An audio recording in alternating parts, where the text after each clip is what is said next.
Hi everyone. I thought that today I might talk a little bit about malignant eccrine spiradenoma, um, sometimes called carcinoma spiradenoma, or carcinoma arising within a pre-existing spiradenoma. And I think we can include cases of carcinoma arising in cylindroma and spiradenocylindroma in the same category. Spiradenocarcinoma is desperately rare, and carcinoma arising in a cylindroma is rarer still. Unfortunately, I don't have any images to hand that I can show you of one, but I have seen and I've got quite a few cases of spiradenocarcinoma, and I've put together four so that any of you who haven't seen one before, you'll have had a good experience just by watching this video. No, it's a strict definition. One uses the term when there has been a pre-existent spiradenoma in which a carcinoma has arisen, and one doesn't really accept the concept of a spiradenocarcinoma in any other situation. Um, there's not a lot to say really in terms of the clinical. They can occur at any age with an average of 59, 60 years. And in my experience, the ones that I've seen most often have arisen on a limb, but you can get them on the head and neck and trunk just as well. So there's nothing terribly special about it. Sometimes patients have the autosomal dominant Brook Spiegeler syndrome, and the image on the right, which I borrowed from Dr. Hoyle, shows a patient with this syndrome with large numbers of spiradenomas and probably cylindromas for all that matter. And then there's a white arrow pointing to a carcinoma presenting as a red nodule arising in a background lesion. Exceptionally, spiradenocarcinoma may arise within spiradenoma in linear or zosteriform variant, and I think I've got a picture coming up. This next clinical, which I borrowed from the Indian Journal of Dermatology, courtesy of Dr. Adolkar, and this shows spiradenomas arising in a very much in a zoster-like pattern, and here's the carcinoma presenting as a large red nodule. Sometimes these are ulcerated.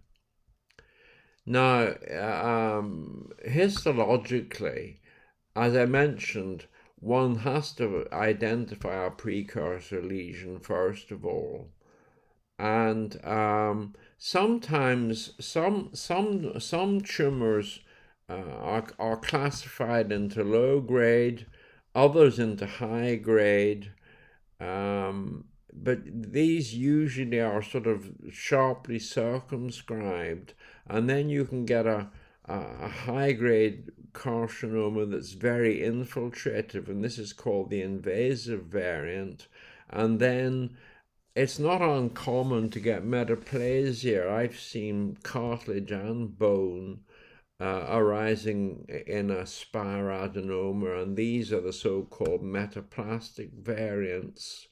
Now, low and high grade, I think you have to be careful about this because these are big tumors usually. Usually they're 3, 4, 5 centimeters or even more. And so you need to look at an awful lot of the tumor before you call it low grade. High grade's easy, but low grade I think is tricky. As you'd expect, Spiradenocarcinoma, it loses the dural cell population, so the myoepithelial cells disappear, and you can show that with any antibody you prefer, smooth muscle actin or calponin, and so on.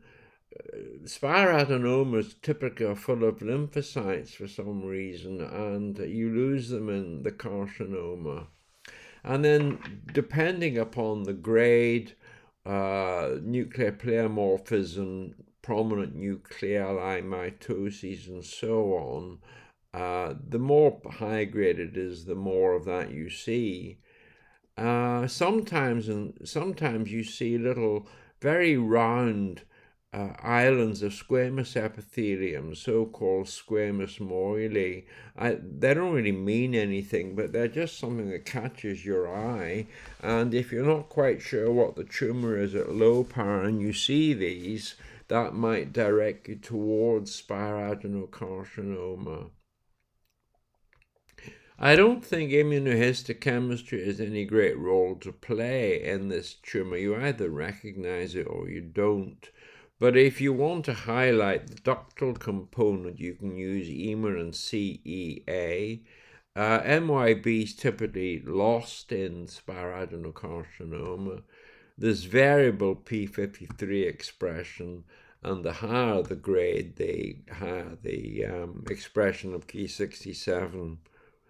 So here's one that Scott Granter shared with me at Brigham and Women's Hospital, and I think this one we can call low-grade spiradenocarcinoma. And it's quite nice because you can see the spiradenoma on the outside, and there's the carcinoma in the middle. And these are sometimes called low-grade basal cell adenocarcinoma, low grade, but I just tend to call them low grade spiradenocarcinoma. And here we see that on the right is the spiradenoma, on the left is the carcinoma.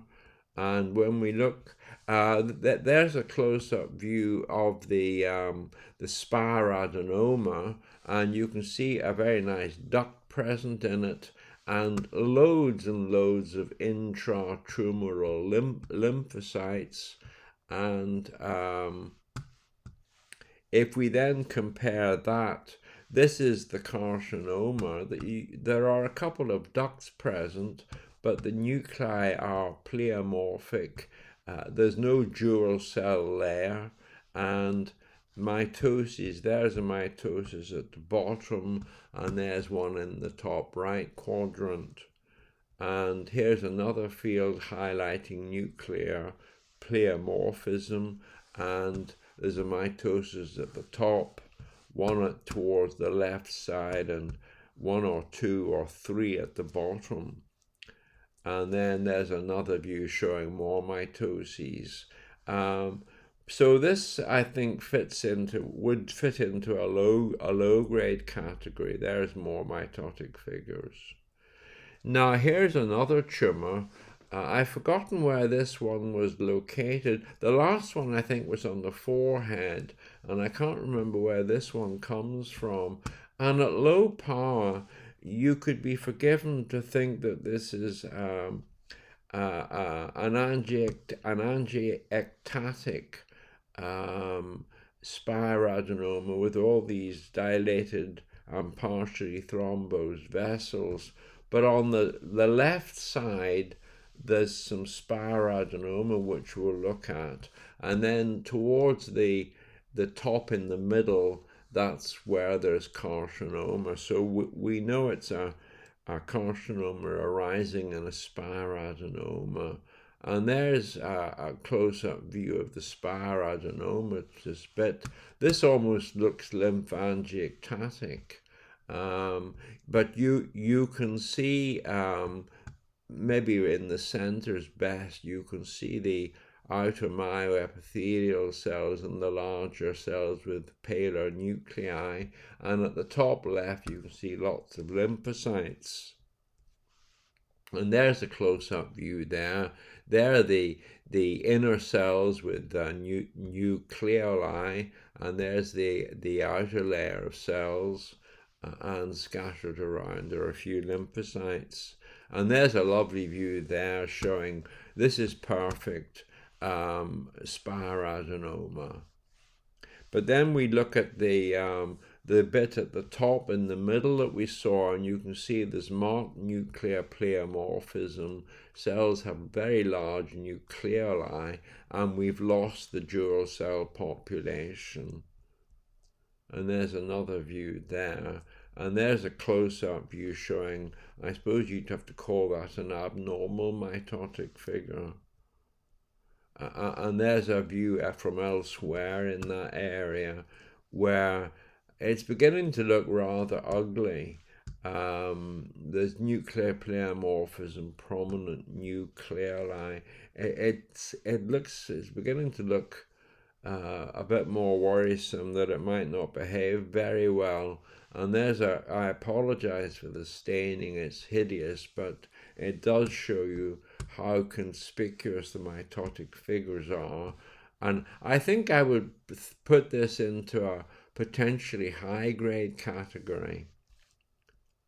And here's another one with spiradenoma on the left, in the lower left quadrant. This is the carcinoma occupying most of the field. And there we have pre-existent spiradenoma with a lovely double layer and lots of lymphocytes peppering the tumor. And there's a close-up view there showing a lovely double layer to the benign counterpart of this lesion. But then we get to the carcinoma, and it's very obvious we've lost the double cell layer, and there's not much in the way of duct formation either. So this is very much a carcinoma, and the tumor's got lots of mitotic figures. There's one in the center, and there's another field with another mitosis. I'll just go back. Now, you see, when you look at this, and I go back, you can see how difficult it is having this concept of low-grade, high-grade.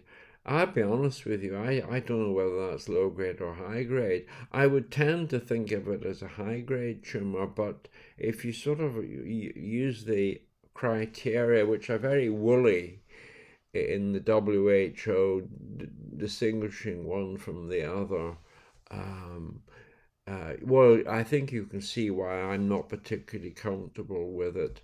In fact, in my working practice, I've never used the term low or high grade. I just called it Spiradenocarcinoma, and recommended a wide excision, 2 centimeters or more. Check out the lymph nodes and follow up the patient very carefully with other radiologic studies if the lymph nodes are involved. You can do a PET scan and MRI and so on. So that was that one. And here's another one. This is residual spiradenoma on the left. On the right is a strange-looking tumor, which we'll have to see at higher power to get to grips with it. There's spiradenoma top right. There's the carcinoma in the bottom left. If we look at it, there's a nice area where we've got junction between spiradenoma on the left and a very pleomorphic tumor on the right with no recognizable double layering, and with a quite large nuclei with prominent nucleoli. And there's another field showing much the same. And here we can see that this is truly a high-grade tumor. Look at this, those nuclei. They're massive with gigantic nuclei. So if you had to grade the tumor, then I suppose it would be fair enough to say this one was definitely high grade. There's more of the same, and there's a huge abnormal mitotic figure. So now you've seen 4 cases of equine Spiradenocarcinoma, and that should be some help to you. These are not good tumors, really. The WHO will say that low-grade tumors tend to local recurrence but have limited metastatic potential, and that may be true, but as I've stressed time and time again, I think you need to look at an awful lot of the tumor before you call it low-grade. Mostly they're going to be high-grade tumors, and they're really bad news.